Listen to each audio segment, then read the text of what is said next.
Antes de leer el texto en el que vamos a estar meditando esta mañana, que es el texto de Mateo 27, versículos del 15 al 26, dejadme deciros que la predicación no va a abarcar solo este texto.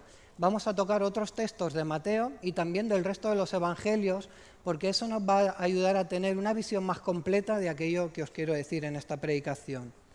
Pero antes de nada, primero quiero poneros en contexto antes de llegar a nuestro texto de hoy. Y estamos en la última semana de la vida de Jesús antes de la cruz. En aquella semana, el lunes, fue cuando Jesús entró en el templo y volcó la mesa de los cambistas y de los vendedores, acusándolos de que habían convertido la casa de su padre en una cueva de ladrones. Al día siguiente, el martes, cuando Jesús vino al templo para enseñar a los principales sacerdotes, los escribas y los ancianos, trataban de hacer caer a Jesús en alguna trampa para poder tener de qué acusarlo. Una de aquellas trampas es cuando acusan a Jesús de que está levantando una rebelión contra Roma, preguntándole si era lícito pagar los impuestos a Roma. Y Jesús les respondió magistralmente con esa frase que todos conocemos de «Dad a César lo que es de César y a Dios lo que es de Dios». Y cada vez que le ponían una trampa, Jesús confrontaba a estos religiosos con sus respuestas.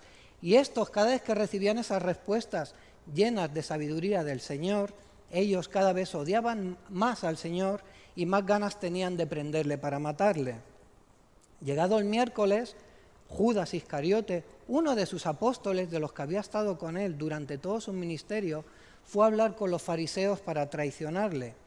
Y lo hizo llegando a un trato por ellos, a cambio de 30 monedas de plata les entregaría a Jesús. Y ya en jueves, Jesús se reúne con sus discípulos para poder cenar todos juntos y lo hace instituyendo la Santa Cena que tantas veces recordamos aquí nosotros tomando el pan y el vino. Y esa noche, a pesar de que Jesús sabía que en breve iba a ser traicionado por Judas y que el resto de sus discípulos huirían y que incluso algunos como Pedro le llegarían a negar hasta 3 veces, Jesús mostró su gran amor por ellos y lo hizo arrodillándose, agachándose y limpiándole sus pies, el rey sirviendo a sus siervos. Y ya en la madrugada del viernes, Judas ejecuta su traición y lo hace de la forma más vil y despreciable, con un beso en la mejilla del Señor. Y viene junto a los guardianes del templo para detener a Jesús como un delincuente en el huerto de Getsemaní, para llevarlo ante el concilio y que allí pudiera ser juzgado.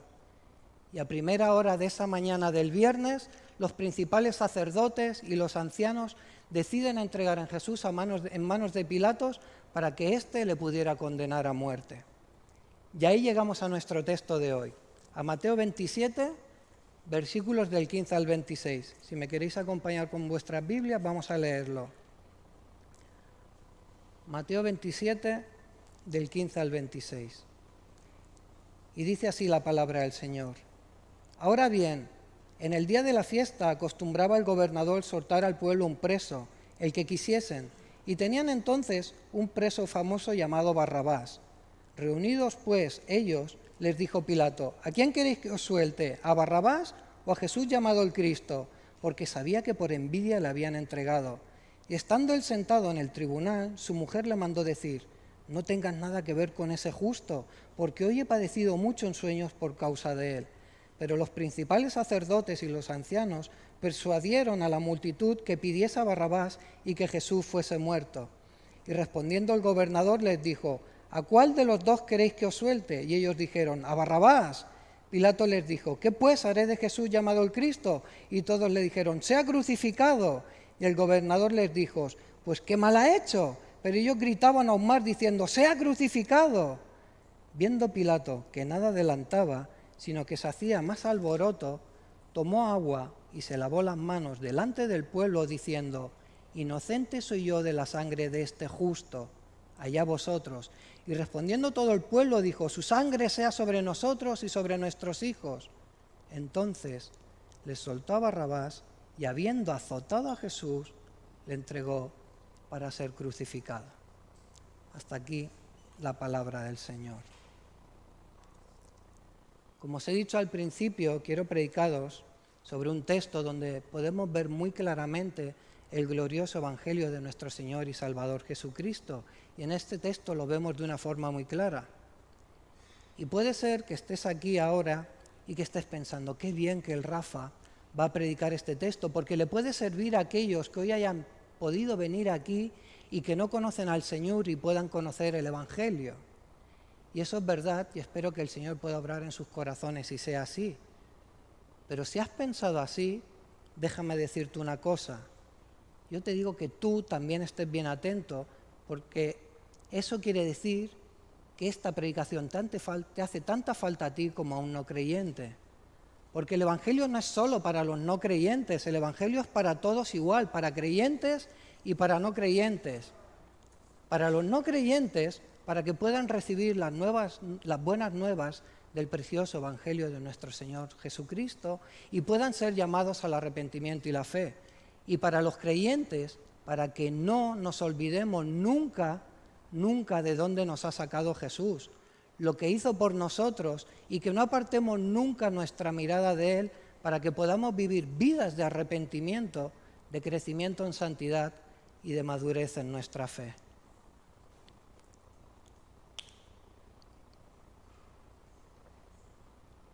Ahora cuando no venga ahorraréis en agua, ¿eh? Los que leemos la Biblia solemos tener nuestros personajes favoritos, aquellos a los que nos gustaría parecernos, aquellos con los que nos podemos llegar a sentir más identificados. A veces puede ser por su carácter, puede ser por sus vivencias o incluso también puede ser por sus pecados.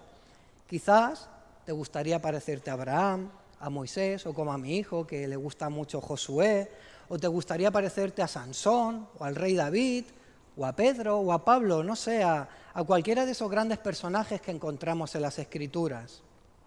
Pero también hay personajes con los que no te gustaría para nada sentirte identificado. Es más, que puedes hasta llegar a aborrecerlos. Por ejemplo, en nuestro texto, ahí encontramos a los fariseos, que no paraban de gritar delante de nuestro Señor, «Crucifícale, crucifícale». Uno leyendo este texto puede llegar a aborrecer a los fariseos. También podemos ver en nuestro texto a Poncio Pilatos, un personaje del que la Biblia dice, Pilatos, que se lavó las manos y no quiso saber nada de la muerte de Jesús. Y esto nos puede llevar a indignarnos también contra Pilatos. Y luego vemos a otro personaje, a Barrabás, a un personaje del que la Biblia dice que estaba en la cárcel por alborotador, por asesino y por ladrón. ¿Quién de nosotros se querría parecer a Barrabás? Ninguno. Pues aunque a nadie nos gustaría identificarnos con estos personajes, hoy vamos a ver que todos los que estamos aquí, todos, seas creyente o no seas creyente, toda la humanidad, estén aquí dentro o allí fuera, podemos sentirnos identificados con ellos. Y lo vamos a ver cómo nos identificamos con ellos en base a cómo reaccionamos ante el Evangelio. Primero vamos a ver los que rechazan a Jesús. Luego veremos los que se lavan las manos delante de Jesús. Y tercero veremos los que son sustituidos por Jesús. Vamos a ver los primeros, los que rechazan a Jesús. Jesús, antes de ser condenado injustamente, tuvo que pasar por 2 juicios. Y en cada uno de esos 2 juicios tuvo que pasar por 3 juicios. Al final el Señor pasó por 6 juicios. Pero vamos a diferenciarlo en 2.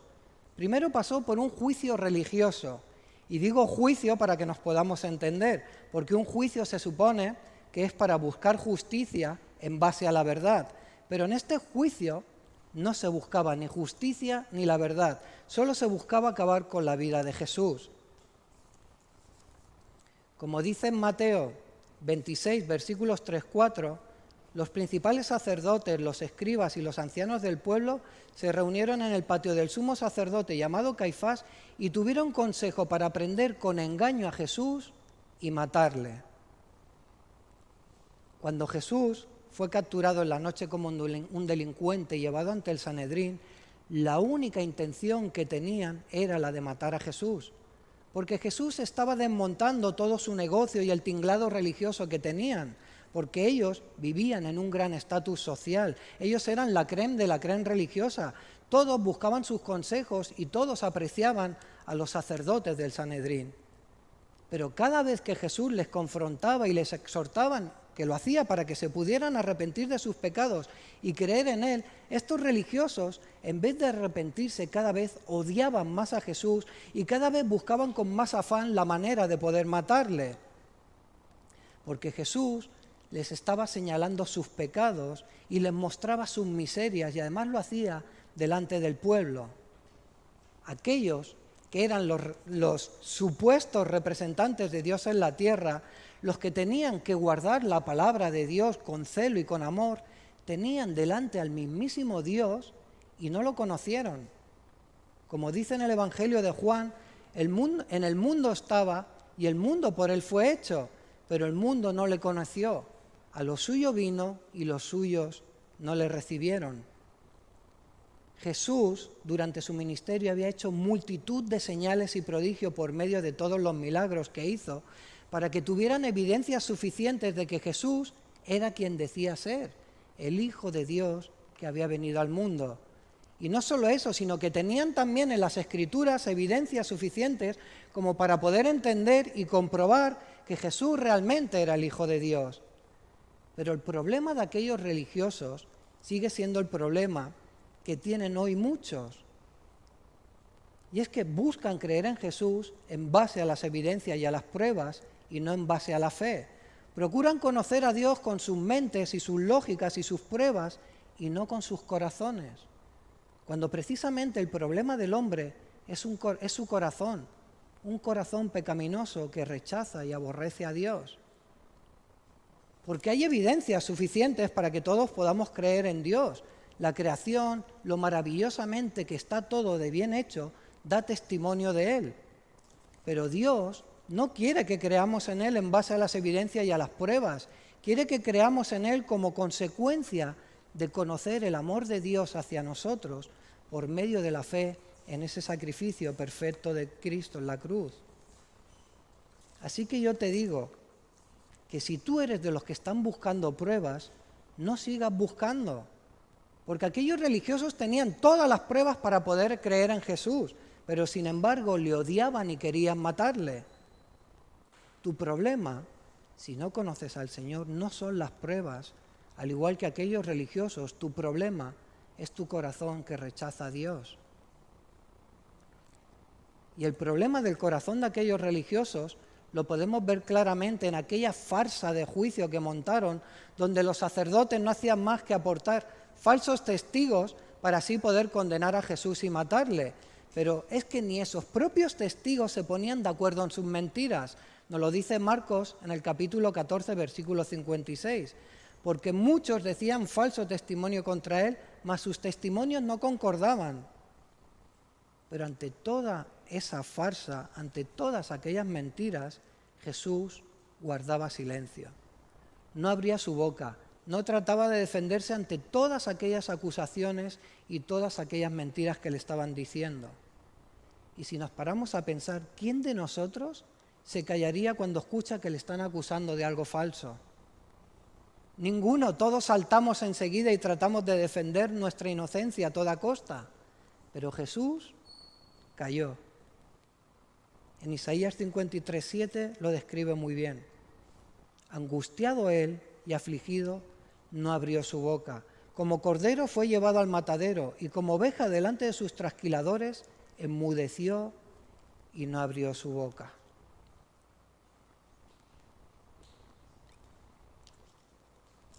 Jesús podría haberse defendido, como dice en el Evangelio de Juan. Jesús podría haber enviado a sus servidores para que pelearan por él, para que no fuese entregado a los judíos. Pero Jesús no hizo nada de eso. Se calló y no se defendió. Y lo hizo hasta que llegó un momento en el que el sumo sacerdote le preguntó a Jesús: ¿eres tú el Cristo, el Hijo de Dios? Y en ese momento Jesús rompió su silencio. Y Jesús dijo: yo soy. Y veréis al Hijo del Hombre sentado a la diestra del poder de Dios y viniendo en las nubes del cielo.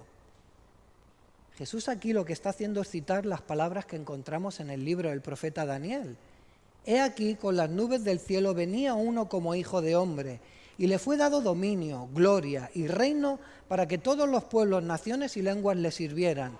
Su dominio es dominio eterno que nunca pasará y su reino uno que no será destruido. Los fariseos, los escribas y los ancianos pensaban que estaban a punto de destruir a Jesús, que por fin lo iban a poder matar. Y para nosotros pareciera que Dios había perdido el control y que su Hijo iba a poder ser derrotado. Pero en medio de este juicio injusto, Dios tenía el control absoluto. Por eso Jesús citó a Daniel. Le estaba diciendo que su dominio es eterno y su reino uno que nunca será destruido. Jesús, ese día, acabaría siendo colgado de una cruz, pero al tercer día se levantaría en victoria y triunfante sobre la muerte y subiría a los cielos para sentarse en su trono a la diestra de Dios. Jesús contestó: yo soy. Y con ese yo soy, Jesús les dijo: yo soy el Todopoderoso, yo soy Dios hecho hombre, yo soy el Cristo, yo soy el Mesías, yo soy el Redentor, yo soy el Salvador, que he venido a traeros la salvación. Pero cuando Jesús dijo yo soy, el sumo sacerdote rasgó sus vestiduras, pero no como señal de duelo, que era lo que significaba rasgarse las vestiduras, sino que lo hizo pensando: por fin, ya te tengo, te he cazado y ahora vas a morir. Entonces, ¿qué hizo? Acusó a Jesús de blasfemia. Y fijaros qué curioso, lo hizo después de que Jesús dijera la única verdad que se había escuchado hasta aquel momento en aquel falso juicio, que Jesús es el Hijo de Dios. Y fijaros qué ironía, el sumo sacerdote, que tenía como misión postrarse, ofrendar y adorar delante de Dios para interceder por el pueblo, estaba delante del verdadero sumo sacerdote que realmente venía para interceder por el pueblo, y en vez de adorarlo, lo quería matar. Y hermanos, así es la religiosidad. Te ciega de tal manera que pierdes de vista lo realmente importante y te dejas llevar por tus normas religiosas y crees que por cumplirlas eres más santo que nadie y que los demás están por debajo de ti, incluso el mismísimo Hijo de Dios. Y eso te llena de orgullo, de soberbia y de vanagloria. Por eso Jesús denunciaba la religiosidad de los fariseos y de los escribas y de los sacerdotes, que eran muy cuidadosos a la hora de cumplir escrupulosamente con todas sus normas religiosas, como hicieron cuando llevaron a Jesús ante Pilatos. Lo vemos en Juan 18, 28. Llevaron a Jesús de casa de Caifás al pretorio. Era ya de mañana y ellos no entraron en el pretorio para no contaminarse y así poder comer la Pascua. No entran en el pretorio para no contaminarse, pero sin embargo a la hora de buscar cómo matar a Jesús no les importaba nada. No les importaba pagar a Judas para traicionar a Jesús. No les importaba aportar testigos falsos. No les importaba incluso saltarse sus propias normas haciendo aquel paripé de juicio falso cuando sus normas decían que no podían hacer un juicio de noche, porque hacer un juicio de noche donde la pena que se buscaba era la pena de muerte lo tenían prohibido. No les importaba nada de nada con tal de matar a Jesús. Pero eso sí, no entró al pretorio, no vaya a ser que me contamine. Cumplir con sus normas era muy importante para no contaminarse, pero mentir y pagar para matar a un inocente y derramar su sangre, eso no les importaba, eso no contaminaba. Cuánta hipocresía y cuánta falsedad. Y así es la religiosidad. Si tú eres un religioso, todo es fachada, todo lo que vives es mentira. Los religiosos solo se aman a sí mismos, odian y rechazan a Jesús con todas sus fuerzas, solo se aman a sí mismos.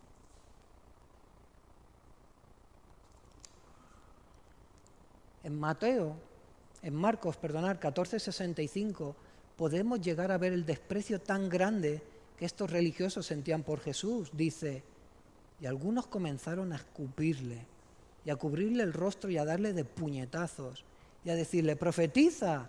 y los alguaciles le daban de bofetadas.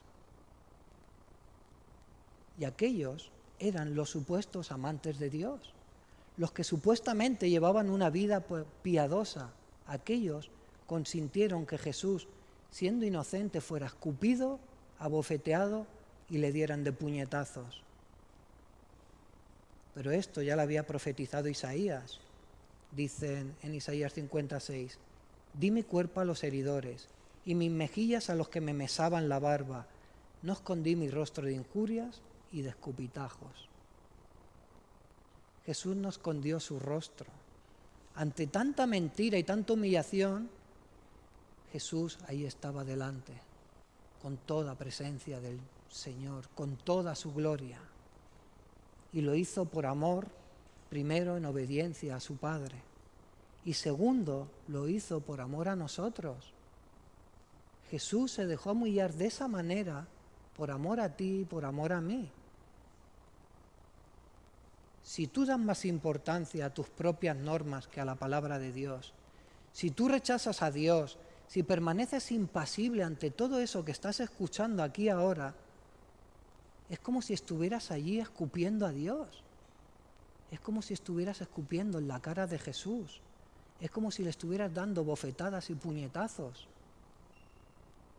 Lo estás odiando tanto como aquellos religiosos que odiaban su popularidad y rechazaban totalmente su doctrina, su palabra y su deidad. Por eso lo entregaron, porque le tenían envidia. De ahí que cada vez Pilato les preguntaba, ¿qué queréis que haga con él? No hacían más que gritar, ¡crucifícale! ¡Crucifícale! Porque no se lo llevaron a Pilatos para diciendo, bueno, que tenga un juicio justo ya que el nuestro ha sido una farsa. Se lo llevaron claramente para que Pilatos lo pudiera matar, porque ellos no tenían esa potestad. Eso solo lo podía hacer el gobierno romano, y por eso se lo llevaron a Pilatos. Y ahí entramos en el segundo punto, los que se lavan las manos ante Jesús. Antes os he dicho que íbamos a hablar de dos juicios. Ya hemos visto el juicio religioso, que fue una falsa total, y ahora vamos a ver el juicio civil. Y es curioso, porque antes de este juicio civil, lo que está pasando cuando los principales sacerdotes llevan a Jesús ante Pilatos, lo que están haciendo es cumplir literalmente lo que Jesús había profetizado a sus discípulos que pasaría. Lo vemos en Marcos 10:33, que dice, «He aquí subimos a Jerusalén, y el Hijo del Hombre será entregado a los principales sacerdotes y a los escribas, y le condenarán a muerte y le entregarán a los gentiles».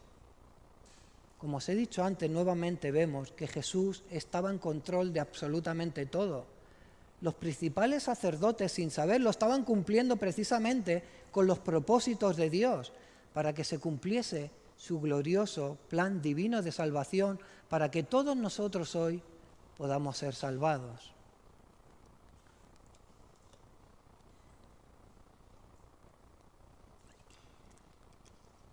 En el juicio religioso, Jesús es condenado por blasfemia, por aquellos que supuestamente creían en Dios. Pero ahora Jesús es llevado ante la autoridad civil, aquellos que para nada basaban sus decisiones en lo que Dios quería, sino que lo basaban en base a las leyes romanas. Por eso, cuando los religiosos presentan sus acusaciones ante Pilatos, al principio no mencionan la blasfemia, porque sabían que a Pilato la blasfemia le daba absolutamente igual. Así que en Lucas 23:2 vamos a ver de qué acusaban a Jesús. Comenzaron a acusarle diciendo, «Este pervierte a la nación, prohíbe dar tributo a César y dice que él mismo es rey». Lo que querían hacer aquellos religiosos es mostrar a Pilatos que Jesús podía ser un enemigo del Imperio Romano, un revolucionario que le podía traer problemas, porque sabían que eso sí le podía preocupar a Pilatos, la seguridad de Roma. Entonces Pilatos empieza a interrogar a Jesús para indagar si realmente Jesús podía ser un enemigo de Roma y si esto le iba a poder traer a él problemas.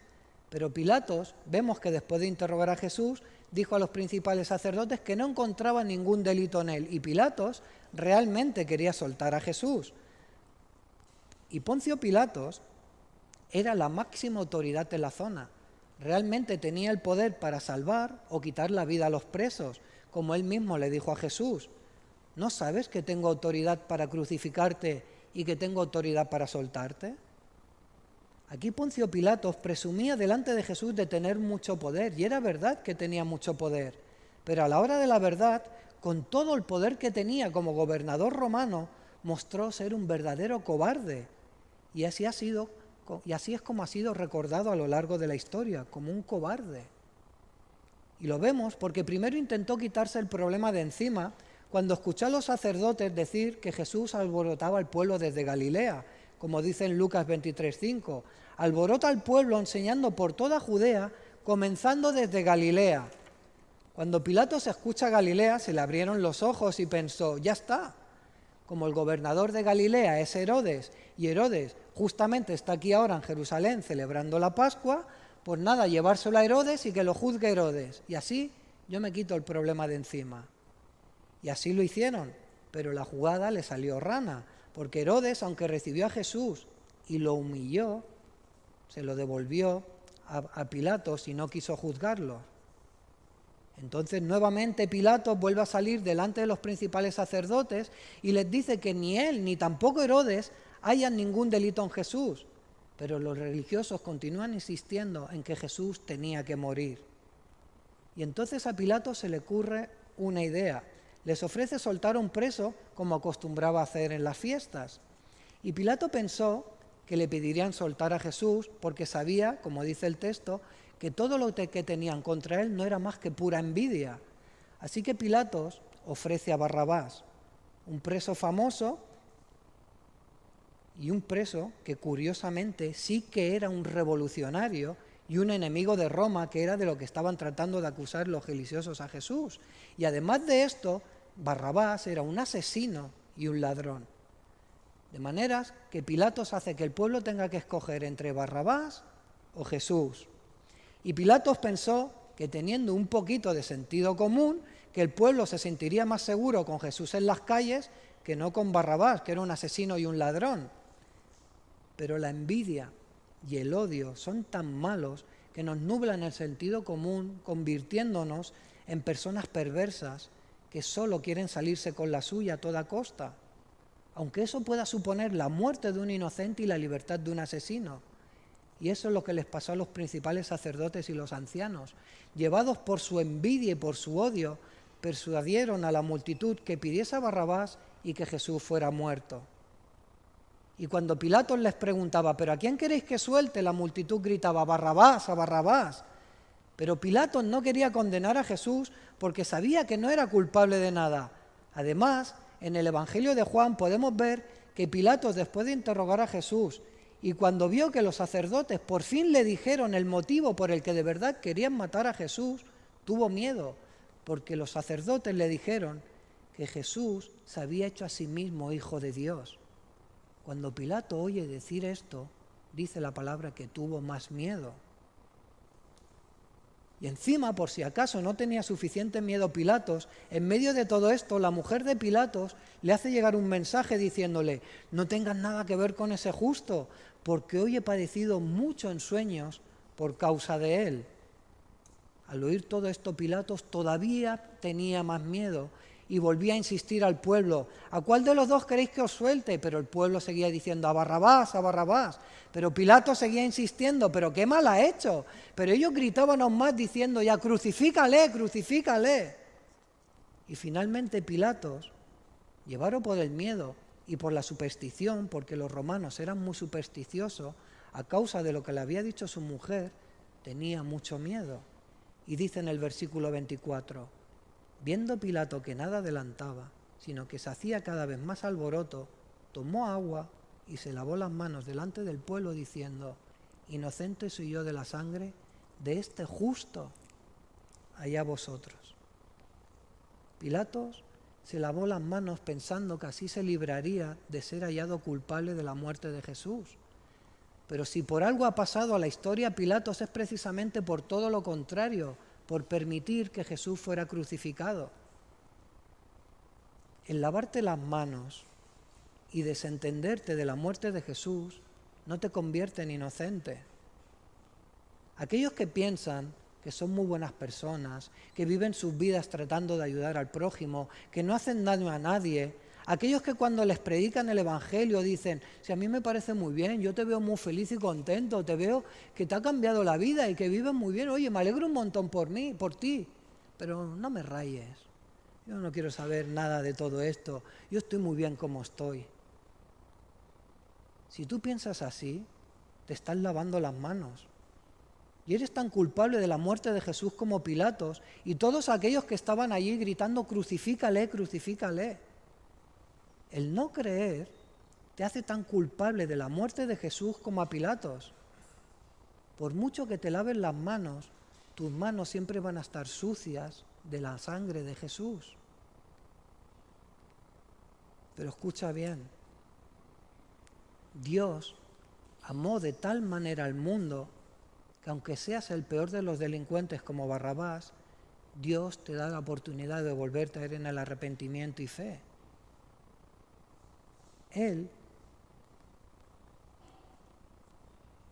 Que Él no lave solo tus manos, sino que lave todo tu cuerpo, y que en vez de ser culpable de la muerte de Jesús, Jesús sea tu sustituto ahí en la cruz y seas hecho inocente. Y ese es el tercer grupo, los que son sustituidos por Jesús. Barrabás era un preso muy famoso y supongo que no era famoso por sus buenas obras sociales. Tampoco creo que lo fuera por su buena conducta en la cárcel, sino que más bien era famoso por su currículum delictivo. Barrabás, si os fijáis, ya estaba preso.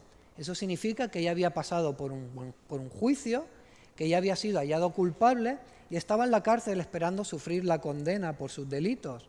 Y probablemente, aunque la Biblia no lo dice, conociendo las leyes romanas de la época y el historial delictivo que la Biblia nos dice de Barrabás, pudiera ser que la condena por sedición contra Roma y por homicidio fuese la pena de muerte. Y Pilatos, cuando cruzó las vidas de Barrabás y de Jesús, hizo que la elección del pueblo significara la muerte de uno y la liberación del otro. De manera que Barrabás, siendo culpable, fue librado de la muerte por Jesús, que era inocente. De manera que Jesús sustituyó a Barrabás y sufrió la condena que Barrabás merecía. El inocente estaba sustituyendo al culpable. El justo sustituyó al injusto. Como dice en 1 de Pedro 3:18, porque también Cristo padeció una sola vez por los pecados, el justo por los injustos, para llevarnos a Dios. El único justo muriendo por los injustos para acercarnos a Dios. Y hermanos, aquí es donde os he dicho que tenemos una gran ilustración maravillosa de lo que es el Evangelio. Y con esto no estoy diciendo que Barrabás fuera salvo, porque para ello Barrabás tuvo que arrepentirse de sus pecados y confesar a Cristo como a su Señor y Salvador. Y fijaros que es curioso, porque ¿sabéis qué significa Barrabás en hebreo? Barrabás en hebreo se escribe Bar-Abá, y Bar significa hijo, y Abba significa padre. Por lo tanto, Barrabás significa hijo del Padre. Y todos tenemos la oportunidad de ser sustituidos en aquella cruz por el Hijo del Padre, pero el Hijo del Padre en mayúsculas, por Jesús, para que podamos ser hechos hijos del Padre, hijos de Dios. Si tú no tienes a Dios en tu vida, si tú no crees en Jesús, tú estás hoy siendo preso, estás en una cárcel igual que Barrabás. Esta vida para ti es una cárcel y estás esperando sin saber lo que llegue un juicio en el que serás condenado por toda la eternidad. En 2 de Tesalonicenses, el capítulo versículo 12 dice: a fin de que sean condenados todos los que no creyeron a la verdad, sino que se complacieron en la injusticia. Y yo te digo, después de todo lo que has escuchado hoy, ¿tú en qué te complaces? ¿Te complaces en la injusticia que sufrió Jesús? ¿O te quieres complacer en la verdad de que Jesús es el Hijo de Dios que vino para salvarte? porque eres tú el que, negando la verdad y rechazando a Jesús, te estás condenando a ti mismo. El día del juicio, todos aquellos que han rechazado a Jesús, que se han lavado las manos, serán hallados culpables como Barrabás, y su condena será la segunda muerte. Porque todos moriremos, todos vamos a morir una primera vez, pero habrá una segunda muerte para aquellos que no han creído en Jesús. Pero al igual que Barrabás, Jesús puede sustituirte, porque Jesús en aquella cruz no solo sustituyó a Barrabás, estaba sustituyendo a todo aquel que se arrepienta de sus pecados y confiesa a Cristo como a su Señor y Salvador. Sustituyó a todo aquel que tenga fe en que Jesús es el Hijo de Dios, que vino al mundo para vencer al pecado en la cruz y que al tercer día resucitó para vencer a la muerte y regalarnos la vida eterna junto a Él en ese precioso reino celestial.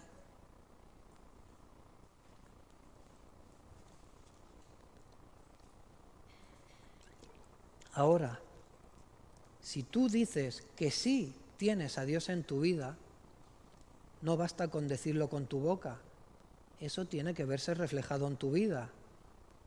Como dice la palabra, por sus frutos lo conoceréis. Y eso tiene que poner en ti ese deseo de leer la palabra y ese deseo de tener oración. Pero con eso no basta, porque si os fijáis, los fariseos, los religiosos, lo que gritaban, crucifícale, crucifícale, se sabían la Biblia de pe a pa. Y eran los primeros en ponerse en las primeras filas en las sinagogas para orar. Con eso no basta. Y yo te pregunto, ¿hay fruto en tu vida? ¿Estás dispuesto a entregar tu vida por causa del Evangelio? ¿Ha transformado el Evangelio tu vida? Si quieres saber la respuesta a estas preguntas, mira tus manos. ¿Están limpias como las de Pilatos o están marcadas por el Evangelio como las de Cristo? Pilato se lavó las manos. Cristo dejó que se las traspasaran para que tú hoy puedas estar escuchando el Evangelio. Y yo te digo, ¿tú estás sufriendo por causa del Evangelio o estás viviendo tu vida plácidamente como Pilatos en palacio?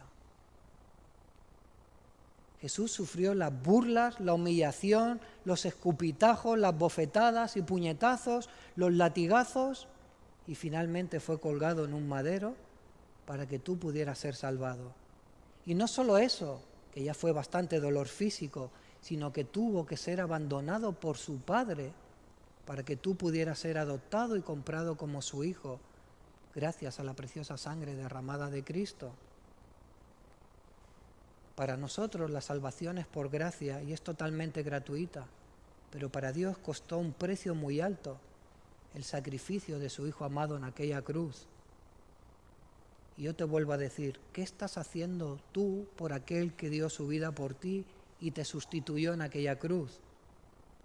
Si tú dices creer en Él, ¿se ve todo eso reflejado en tu vida? ¿Aquellos que te rodean dicen, ese está dando su vida por Cristo? Hermanos, estas son preguntas muy directas que nos tienen que hacer ver a cada uno si realmente hemos sido transformados y vivimos el Evangelio o en qué grupo estamos. ¿Somos de los que rechazamos a Jesús? ¿Somos de los que nos lavamos las manos o somos de los que realmente hemos sido sustituidos por Jesús? Como conclusión, hermanos, y para terminar, hoy hemos podido ver los dos juicios donde religiosos e incrédulos juzgaron a Jesús y le condenaron a muerte.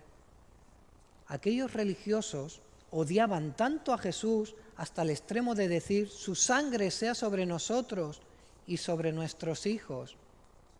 Y si os fijáis, conociendo la historia del pueblo de Israel y la de los judíos, vemos cómo eso se ha ido cumpliendo a lo largo de toda la historia. Pero llegará un día donde todos aquellos que acusaron y juzgaron a Jesús en aquel juicio tan injusto y todos aquellos que a lo largo de la historia de la humanidad le han rechazado o le han ignorado dándole la espalda, serán aquellos los que se sentarán en el banco de los acusados para ser juzgados por esta vez por un juez justo y santo, por Jesús. Pero no será un juicio falso e injusto como el que Jesús tuvo. Será un juicio donde Jesús sacará a relucir la verdad y donde Jesús mostrará su verdadero poder. Él sí que tiene poder, no como Pilatos. Él tiene poder para condenarte o para salvarte, pero por toda la eternidad. Y aquel día, al igual que Barrabás, no podrás alegar nada. Si os fijáis en el texto, Barrabás no dice absolutamente nada, no abre su boca, y no lo hace ni en nuestro texto, ni en ni en ninguno de los evangelios, ni en toda la Biblia encontrarás algo que diga Barrabás. No dijo absolutamente nada. Lo único que vemos de Barrabás es su lista de pecados, que fue puesta delante de Jesús. Y así será con nosotros también cuando estemos delante de Jesús. Aquel día no podrás defenderte, no podrás sacar tu currículum, no como el de Barrabás, porque quizás no eres un asesino, pero tampoco podrás sacar tu currículum de buenas obras y ponerlo delante de Jesús diciendo lo bueno que eres. Aquel día, solo por medio de la fe en el glorioso Evangelio de Jesús y por la bendita gracia de Dios, es que podrás ser librado de una eternidad y una condenación en el infierno. Y será así porque Jesús ya pasó por ese infierno. Jesús pasó ese infierno muriendo en una cruz por ti y por mí. Y lo hizo porque así fue la voluntad del Padre. No decidió ni el pueblo, ni los religiosos, ni Poncio Pilatos. Con la muerte de Jesús en la cruz se cumplieron los gloriosos planes de Dios para que tú y yo podamos ser hoy salvos. Por eso, hermanos, Jesús callaba cuando estaba siendo acusado injustamente. Cuando le acusaban con mentiras, ese silencio era un silencio sublime, un silencio lleno de amor. Era un bendito silencio. Ese silencio era un amor tan grande que no podemos llegar a entenderlo. Es un misterio para nosotros hoy, cómo Jesús, el Cordero perfecto, sin mancha y sin pecado, se entregó por nosotros, unos pecadores. Podemos ver el amor del justo por los injustos. Y yo te digo hoy, no rechaces a tu Salvador. No te laves las manos y pídele con todo tu corazón que sea tu sustituto. Porque tú te imaginas a Barrabás rechazando su libertad cuando le dijeron vete que eres libre. No, yo me quedo en la cárcel.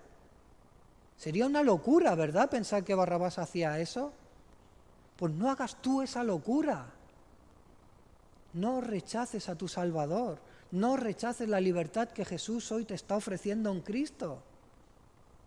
Jesús hoy te está diciendo, yo te doy la libertad por medio de mi glorioso Evangelio, por medio de ese precioso sacrificio de Cristo en la cruz, para poder salvar a los injustos y que por Él podamos ser declarados justos. Vamos a orar. Padre, gracias por tu glorioso Evangelio. Gracias por esa preciosa salvación que tenemos en Cristo. Gracias por sustituirnos en aquella cruz.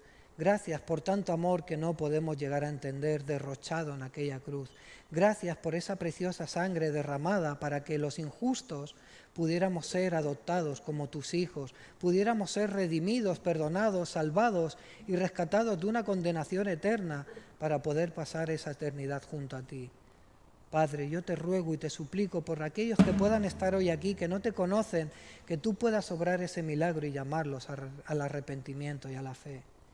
Y te pido por aquellos que te conocemos, que realmente, Padre, demos nuestra vida por el Evangelio, que no vivamos en un palacio como Pilatos, que realmente nos ensuciemos nuestras manos para la causa del Evangelio, Padre. Que tú seas glorificado con las vidas de todas y cada uno de tus escogidos, Padre. Todo te lo pido en el nombre de Cristo Jesús. Amén.